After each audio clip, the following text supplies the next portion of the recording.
జ్ఞానదంతాలకి surgery ఎప్పుడు అవసరం? జ్ఞానదంతాలకి surgery ప్రతి జ్ఞానదంతాలకి సర్జరీ అవసరం లేదండి. అసలు జ్ఞానదంతాలు అనేవి మనకి 17 సంవత్సరాల నుంచి 20 సంవత్సరాల లోపు వస్తూ ఉంటాయి. సో ఆ పైన కూడా మనకి కంప్లైంట్స్ అనేవి ఎరప్ట్ అవుతూ ఉంటాయి.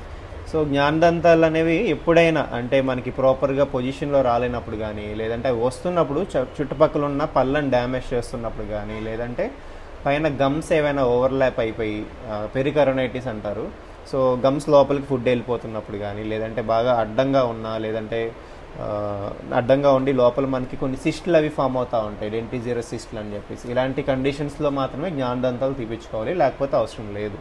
కానీ కొన్నిసార్లు మనకి మిస్అలైన్మెంట్స్ అంటే అలైన్మెంట్స్ అవి ఇష్యూస్ అవి ఉన్నప్పుడు, అలానే మనకి టీఎంజే ప్రాబ్లమ్స్ అంటారు, జా ప్రాబ్లమ్స్ కూడా పైన ఉన్న జ్ఞానదంతాల వల్ల ఒక్కొక్కసారి వస్తూ ఉంటాయి.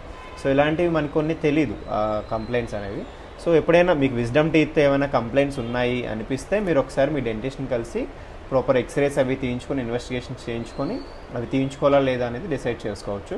బట్ ప్రతి ఒక్కరికి జ్ఞానదంతాలు తీయాలా లేదా ప్రతి ఒక్కరికి జ్ఞానదంతాలు సర్జరీ అవసరమా అంటే అలాంటి అవసరం అయితే ఏమీ ఉండదండి. ద సేమ్ టైం కొంతమంది అడుగుతూ ఉంటారు, జ్ఞానదంతాలు తీస్తే పై జ్ఞానదంతం లేదా పై దంతాలు తీస్తే కన్నుకి ఎఫెక్ట్ అవుతుందా అంటే అలాంటి ఎఫెక్ట్ ఏమి ఉండదండి.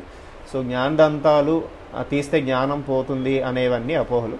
సో జ్ఞానదంతం అనేది ఇన్ జనరల్గా 17 years అంటే అన్ని పళ్ళు వచ్చిన తర్వాత వస్తాయి కాబట్టి వాటిని జ్ఞానదంతాలు అంటారు, విజ్డమ్ టీత్ అంటారు.